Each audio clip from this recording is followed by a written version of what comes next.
TWR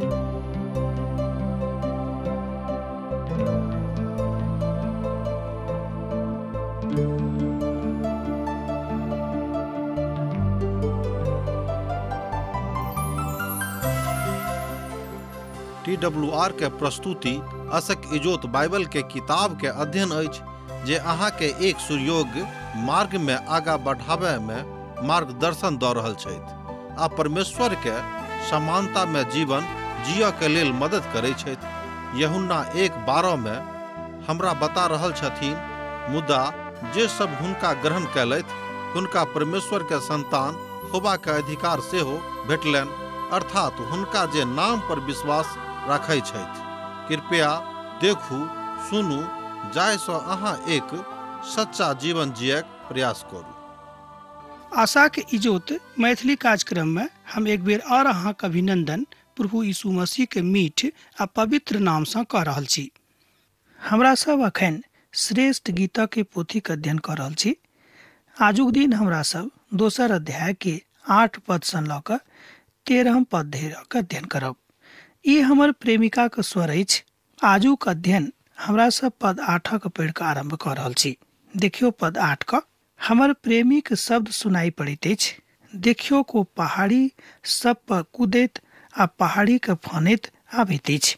ये बात कहाँ एठाम श्रेष्ठ गीता पोथी 2 अध्याय के 8 पद में देख रहलू हैं।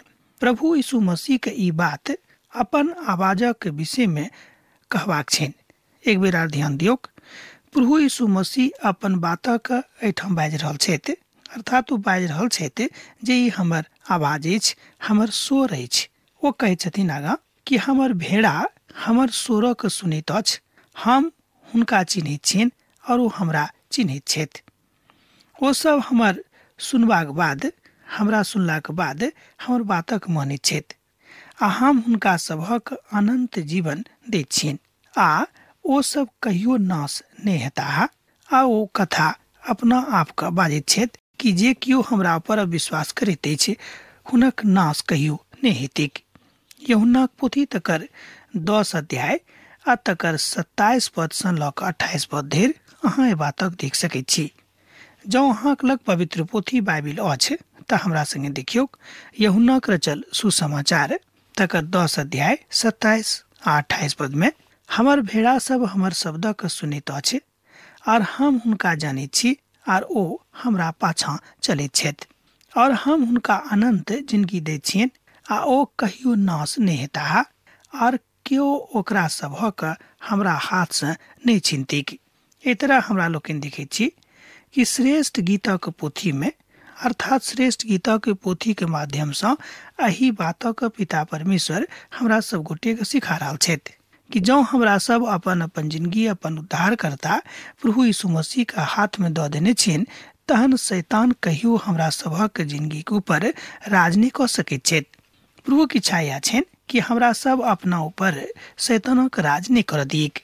हुनक मृत्यु, हुनक जी उठनाइ आर जी उठलाक बाद हमरा सभक के बीच में दिखाई देने जे सब लोग ओहि काल में छलाह हुनका बहुत दिन तक जीवित भेला के बाद देखने रहन, अर्थात वो 40 दिन धरि अपन लोकक मध्य में विराजमान बेर बेर भेल छलाह, जैसन लोकक के विश्वास भ जाय कि प्रभु यीशु मसीह मृतक में से जी उठल छथि। आजुक दिन हमरा सबके प्रभु के वही बातक ऊपर, वही बाचाक ऊपर विश्वास करबाक अछि कि प्रभु यीशु मसीह जीवित भ गेल छथि आर वो हमरा सबसे प्रेम राखैत छथि, हमरा सभक उद्धार करता छथि। वो हमरा सभक उद्धार देबाक लेल पवित्र आत्मा के माध्यम से काज कऽ रहल छथि। पहिल थेसलोनिको के पोथी 4 अध्याय के 16 पद एही बातक बताबैत अछि, एही बातक स्पष्ट करैत अछि। जँ अहाँक लग पवित्र पोथी बाइबिल अछि तऽ अहाँ एहि बातक देख सकैत छी। पहिल थेसलोनिको के पोथी 4 अध्याय तकर 16 पद एठाम एहि तरह बतायल गेल अछि, कियाक तऽ प्रभु स्वयं स्वर्ग से उतरता ओहि काल में ललकार और प्रधान दूतक शब्द सुनाई देती के आ परमेश्वरक तुरही फूकल जेतिक आ जे मसीह में मरल छथि ओ पहिने जी उठता। ए बातक अहाँ एठाम देखलहुँ हैं पहिल थेसलोनिको पोथी 4 अध्याय आ तकर 16 पद का। एक बेर आर हमरा संगे देखियो, कियाक तऽ प्रभु स्वयं स्वर्ग से उतरता ओहि काल में ललकार और प्रधान स्वर्गदूतक शब्द सुनाई देतिक आ परमेश्वरक तुरही फूकल जीतिक आ जे मसीह में मुअल छथि ओ पहिने जी उठता हा। एहि तरह हमरा लोग देखे छी कि महान आशा के दिस प्रभु यीशु मसीह अहाँके लऽ जा रहल छथि, अपन प्रेमिका के लऽ जा रहल छथि। एहि पोथी में हमरा लोग प्रेमी और प्रेमिका के बीच के मधुर संबंध के, पवित्रतम संबंध के, पावनतम संबंध के विश्लेषण कर रहलो हैं। मसीह के दायित्व यह छेन जे हम सब मनुष्य जाति का उद्धार क दियन।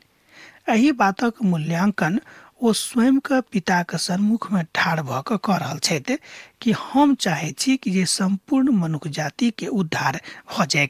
एहिठाम आह्वान एहि बातक दिस अछि जे दुल्हा दुल्हिन के बजा के एहि बातक प्रयास कर रहल छथि कि अहाँ अपन प्रभु के, अहाँ अपन दुल्हा के शब्दक सुनियोग, जेना कि हमरा लोकनि देखे छी। यशाया के पोथी तकर 1 अध्याय, जो अहाँ के पवित्र पोथी अछि अहाँ देखबे। यशाया के पोथी तकर 1 अध्याय आ तकर 2 पद आ 3 पद ए बात कहैत अछि कि जेना बैल आ गधा अपन मालिक के बातक सुनैत छथि, तहन कि हमरा सब जे मनुष्य छी अपन अपन मालिक के बातक, अपन उद्धारकर्ता के बातक की नहीं सुनै छी आ तकरा नहीं बुझैत छी।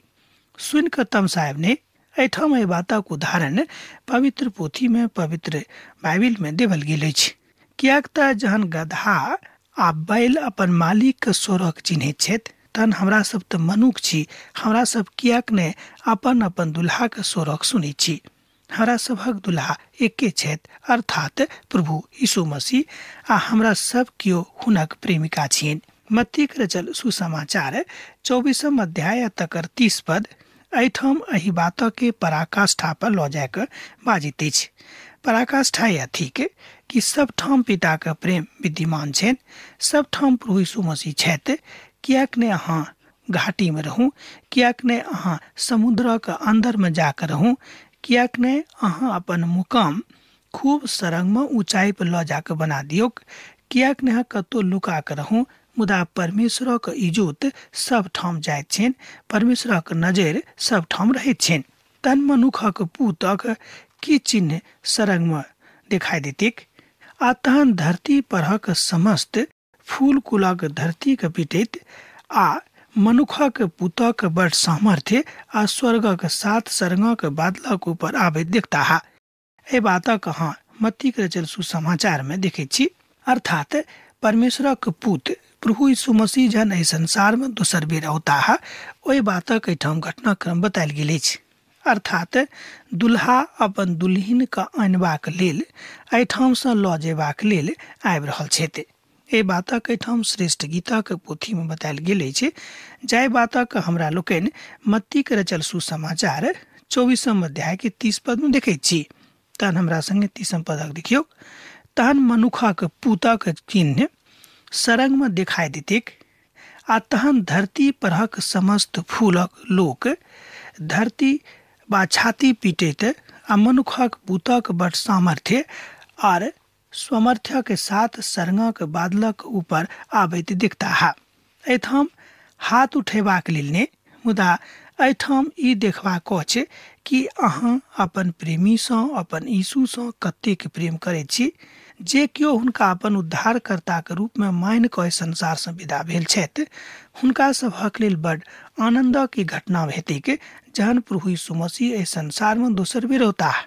मुदा जे कियो हुनका एहि संसार में अपन उद्धारकर्ता के रूप में ग्रहण नहि केने छथि आ एहि तरह एहिठाम से विदा भेल छथि, हुनका लेल ई घटना, ई काल बा ई जे बात होबऽ वाला अछि, जे सत्य अछि, हुनका लेल बड़ दुख देबऽ वाला भऽ जेतिक। कियाक त प्रभु यीशु मसीह के दोसर आगमन हुनका एकटा न्यायी के रूप में हेतिक। ओ एकटा न्यायी बन के एहिठाम औता हा। ओहि काल में उद्धार करबाक लेल ओ नहि होता, कियाक त उद्धारक यह महान काल अछि जाय काल में हमरा लोकनि अखन रहै छी। मुदा जहन ओ दोसर बेर औता हा, तहन ओ उद्धारक काल नहीं रहतेक। ओहि काल में ओ संसारक न्याय करबाक लेल सर्वोच्च न्यायी बन कऽ एहि संसार में औता हा। भजन संहिता 18 अर्थात भजनक पोथी 18 तकर 33 पद एहि बातक बताबैत अछि। ई प्रभु यीशु मसीह के दुख उठेबाक विषय में कहैत अछि कि देखियौ अहाँक लेल कतेक दुख उठौलाह, अहाँक लेल कतेक मार खेने रहथि, अहाँक लेल ओ कोनाक पाथरसँ आ पाथरक टुकड़ासँ दोसर गोटेसँ पिटायल छलाह, ओ कोनाक सूली पर चढ़ल छलाह, ओ कोनाक अपन सोनित बोहने रहथि। एहि बातक एहि तस्वीरके अहाँके स्मरण रखबाक अछि, हमरा स्मरण रखबाक अछि, किएक तऽ हुनक दोसर आगमन सुनिश्चित अछि। किएक तऽ एहि बातक अहाँ नहि बिसारियौ कि प्रभु यीशु मसीह संसारमे दोसर बेर नहि होता। किएक तो हमरा सभक ई बात बाजने छथि, जे केओ विश्वास करैत छथि ओ एहि तरहक आचरण अपन जिंदगीमे आनि कऽ रखने छथि जे दुल्हा आबि रहल छथिन। हमरा सबके जे हुनक दुल्हन छी, हमरा सबके तैयारी करबाक अछि। प्रेमी आबि रहल छथि तहन प्रेमिकाके तैयार रहबाक छनि। अपन प्रेमीके बाट जोहबाक तैयार करबाक लेल स्वयंके तैयार करियौ कि हे प्रेमी अहाँ चलि आउ, हम अहाँके लेल बाट जोहि रहल छी। सोझ गप इएह भेल। हमर प्रेमिकाके बात सुननाइ बड उचित लागैत अछि। एकटा विद्वान कहैत छै, तकरा हम एहि तरह अपन भाषामे बाजि रहलहुँ हेँ। एकटा विद्वान कहैत छथि कि हमर प्रेमिकाके बात सुननाइ हमरा बड नीक लागैत अछि। पहाड़क और चट्टानक ऊपरसँ आ जे भाग ऊपरलासँ और बेसी ऊपरमे अछि, अहूसँ ऊपर ओ रहैत छथि, ओहिठामसँ हमरा एहिठामसँ लऽ जेबाक लेल आबि रहल छथि। तहन ओ कहैत छथिन कि हे उठल पहाड़, हे ऊँच पहाड़ आ पहाड़ी आ घाटी, अहाँ सब सावधान भऽ जाउ, किएक तऽ हमर प्रेमी आबि रहल छथि। हे समुद्र, अहाँ शान्त भऽ जाउ, किएक तऽ हमर प्रेमी आबि रहल छथि, ओ हमरासँ एहिठाम लऽ जेबाक लेल आबि रहल छथि। हे प्रेमिका सब, घुटना टेक दियौ, किएक तऽ अहाँके प्रेमी आबि रहल छथि एहिठामसँ अहाँके लऽ जेबाक लेल। एहि बातक एहिठाम बहुत नीक रीतिसँ एहिठाम प्रभुके भक्त व्यक्त केने छथिन। हमर दोसर आगमन हैत, एकर पाछाँ इएह बात थिक कि हम लोकक न्याय करबाक लेल एहि संसारमे आबि रहल छी। ई प्रभु यीशु मसीहके युक्ति छनि। ई कोनो मनुखक युक्ति नहि थिक, वा कोनो एहन प्रेमीक युक्ति नहि थिक जे अनेरे अहाँसँ वाचा बनि कऽ, अहाँके चान आ चकोर बनि कऽ एहिठामसँ विदा भऽ गेल छथि। मुदा ओ अहाँके चान छथि, ओ अहाँके चकोर छथि, ओ अहाँके भौरा छथि, आर ओ अहाँसँ नेह लगौने छथि। तहन अपन प्रेमी भौराके चिन्हियौक, अपन प्रेमी चानके चिन्हियौक, अपन चकोरके चिन्हियौक कि देखियौक ओ कतेक अहाँसँ प्रेम करैत छथि आ कतेक अहाँसँ प्रेम लगौने छथि। हम विशेष कऽ कऽ युवा पीढ़ीसँ एहि बातक लेल आह्वान कऽ रहल छियनि कि जँ अहाँके प्रेम करबैएके अछि ककरोसँ, तऽ अपन यीशुसँ करियौक, जे अहाँके उद्धारकर्ता छथि, जे अहाँके जिन्दगीके सम्हारि सकैत छथि, जे अहाँके जिन्दगीके सम्हारि सकैत छथि, जे अहाँके जिन्दगीके बना सकैत छथि, जे अहाँके जिन्दगीके चकाचक कऽ दऽ सकैत छथि। देखियौक ओ हमर देवारक पाछाँमे ठाढ़ छथि आ सीढ़ीके दिस नाक धरि कऽ ओ अहाँके ताकि रहल छथि, आर ओ झजरीसँ अहाँके दिस ताकि रहल छथि। श्रेष्ठ गीतक पोथीमे अहाँ एहि बातक पढ़ि कऽ 9 पदमे सत्यापित कऽ सकैत छी। अध्याय 2 में आजुक दिन ओ देवारक पाछाँमे ठाढ़ छथि, ओ पिताक दहिना हाथक सन्मुखमे विराजमान छथि। ओ हमरा सभक एहिठामसँ लऽ जेबाक लेल तैयारी कऽ रहल छथि। ओ स्वर्गमे हमरा सभक लेल बाड़ी बना रहल छथि। ओ स्वर्गमे अंगना साफ सुथरा कऽ रहल छथि, तकरामे तरह तरहके फूल लगा रहल छथिन। हमरा सभक लेल ओतऽ खूब नीक नीक घर बनि रहल अछि। हे धियापुता सब, जे केओ हुनक प्रेमी थिकौ हैं, तैयार रहू, किएक तऽ अहाँके प्रेमी आबि रहल छथि अहाँके एहिठामसँ लऽ जेबाक लेल। हे प्रेमिका सब, अपन प्रेमीक लेल ललसाके साथ ताकियौक, किएक तो आबि रहल छथि। एहि बातक हमरा लोकनि एहिठाम श्रेष्ठ गीतक पोथीमे सीख रहल छी। अहाँके सहायक, अहाँके उद्धारकर्ता ओ अहाँके महिमामे लऽ जेबाक लेल आबि रहल छथिन, जे दहिना कातमे बैसि कऽ पितासँ बाजि रहल छथि कि हम अपन लोकक अनबाक लेल जा रहलहुँ हेँ।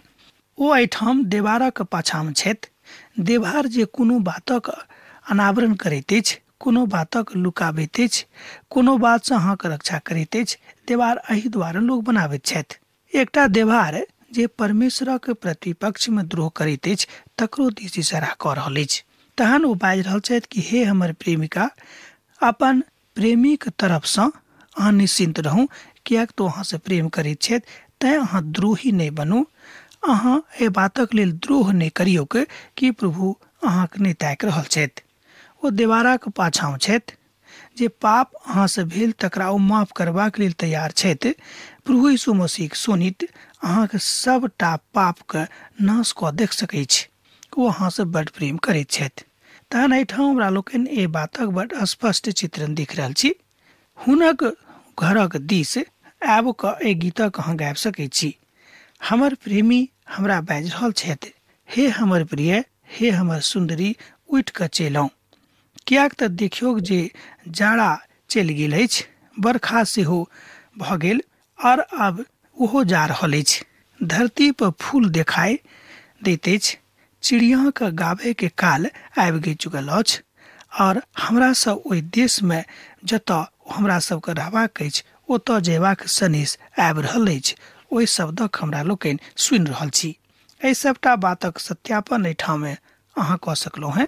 श्रेष्ठ गीतक पोथी 2 अध्याय 10 पद से लऽ कऽ 13 पद में।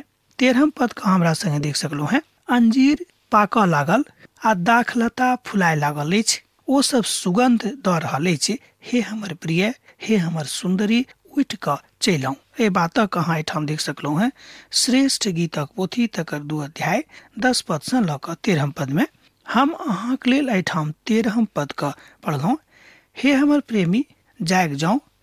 हमर नीक करयवला परमेश्वर जे अहाँके संगे भागीदारी देबाक लेल तैयार छथि, जे मंडलीके एहिठामसँ लऽ जेबाक लेल तैयार छथि, यही मंडलीके हमरा लोकनि कलीसिया कहैत छी, अर्थात परमेश्वरक मंडली जे प्रभुसँ प्रार्थना करैत छथि और अपना आपके हुनका दऽ देलथि।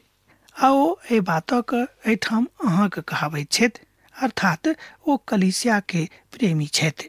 हमरा सब प्रभु के कलीसिया थिको हैं, तै हमरा सबका अपन प्रभु के सन्मुख में, हमरा सबका अपन यीशु के सन्मुख में बड़ पवित्रता के साथ ठाढ़ होबाक अछि आ स्वयं के तैयार करबाक अछि।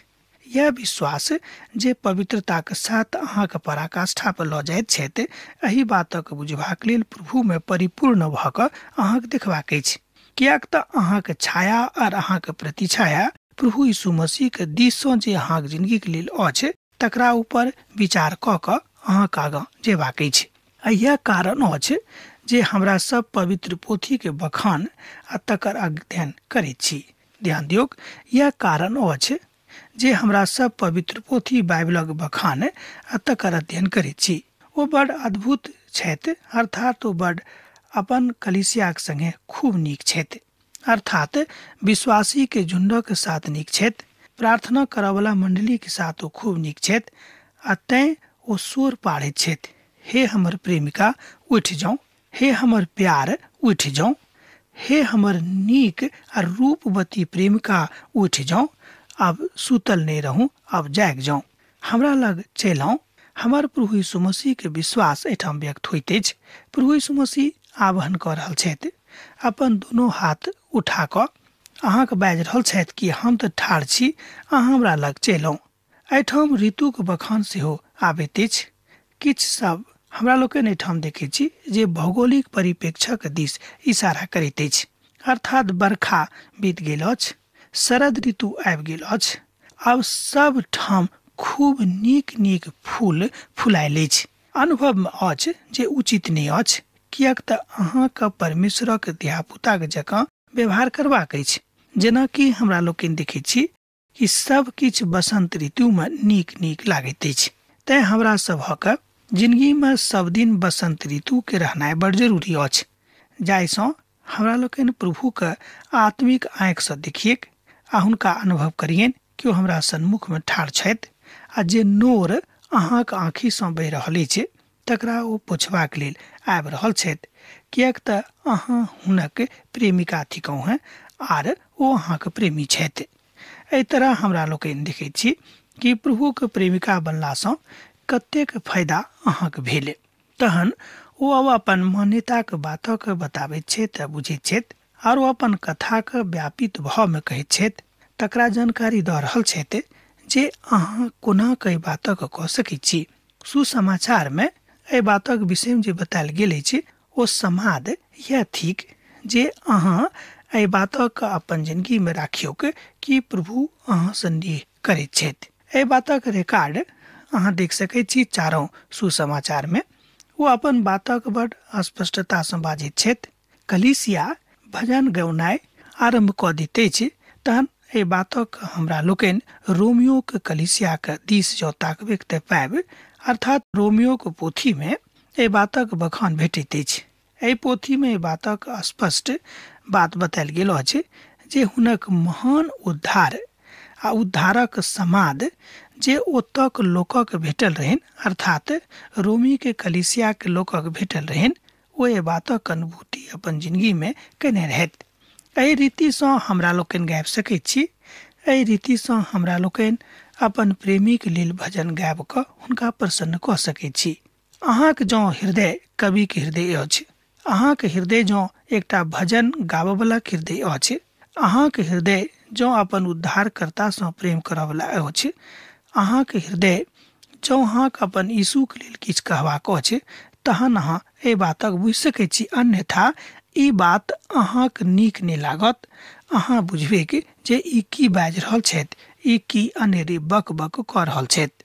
जे उत्तम छथि, जे उत्तम वाचा के बननिहार छथि, अर्थात प्रभु यीशु मसीह सर्वोत्तम छथि, हुनक बातक जँ अहाँ अपन जिंदगी में आनबै तहने अहाँ हुनक एहि बातक अनुभूति कऽ सकलहुँ हैं।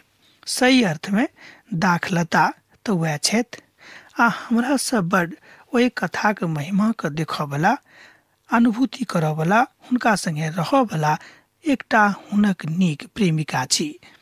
अर्थात हुनक एकटा नीक प्रेमिका हमरा लोकनि बनि सकलहुँ हैं। ओ कहैत छथि जे हम तऽ सत्य में दाखलता थिकहुँ हैं, सत्यक दाखलता हमी थिकहुँ हैं। एहि बातक हमरा लोकनि देखैत छी यूहन्ना के रचल सुसमाचार 13 अध्याय के 1 पद सँ लऽ कऽ 2 पद में एहि बातक ओतऽ बाजल गेल अछि। मित्रवर, अहाँ एहि बातक सुनि कऽ तमसायब नहि। अहाँ और हम एही तरह के केंद्र में रहै छी, एही तरह के केंद्र बिंदु में रहि कऽ अपन प्रभु के अनुभव करैत छी। एहिसँ कहियो अहाँक लाज करबाक अवसर नहि भेटत। पवित्र पोथी बाइबिल कहैत अछि कि जे केओ हमरा सँ नहि राखैत छथि, हुनका कहियो कोनो तरहे कोनो हिसाबे लाज करबाक अवसर नहि भेटतनि, अर्थात हुनका कहियो लज्जित होयबाक अवसर जिंदगी में नहीं भेटतनि। ई बड़ नीक तस्वीर अछि प्रभु यीशु मसीह के, कियाक तऽ जहन हमरा लोकनि हुनक नीक प्रेमी बनि गेल छी, तहन ओ हमरा सभक सानिध्य में छथि। ओ हमरा सँ प्रेम राखैत छथि। ओ हमर एक एक छोट सँ छोट बातक ख्याल राखैत छथि कि हमरा सभक मोन कोना अछि। तहन ओहि कालम जे बड़ समाप्तक दिस नहि लऽ जाइत अछि, मुदा उद्धारक दिस लऽ जाइत अछि, प्रारंभक दिस लऽ जाइत अछि, कियाक तऽ प्रारंभ वह छथि। अब आजुक अध्ययन हमरा एही ठाम समाप्त करबाक आज्ञा दिअ, कियाक तऽ अहाँ सँ विदा होय के हमर बेरा भऽ गेल अछि। जेना अहाँ सब हमरा एहिठाम पाती लिखैत रहै छी, लिखैत रहब, हमरा बिसरायब नहि। यीशुक नेह अहाँक जिंदगी में बनल रहैक। आमीन। हमर विश्वास अछि कि ई कार्यक्रम अहाँ के लेल लाभदायक सिद्ध अछि। हम चाहै छी कि अहाँ अपन आशीषक के हमरा संग साझा करू। जँ अहाँ के नजीक बाइबल सँ आ जीवन सँ संबंधित कोनो प्रकार के प्रश्न भऽ सकैत अछि तऽ अपन समस्या के लेल प्रार्थना करबा के लेल जँ चाहै छी तऽ हमरा फोन नंबर पर जरूर संपर्क कऽ सकैत छी। परमेश्वर अहाँ सब के लेल एकटा सुंदर, सुखद, आनंदित दिन प्रदान करै।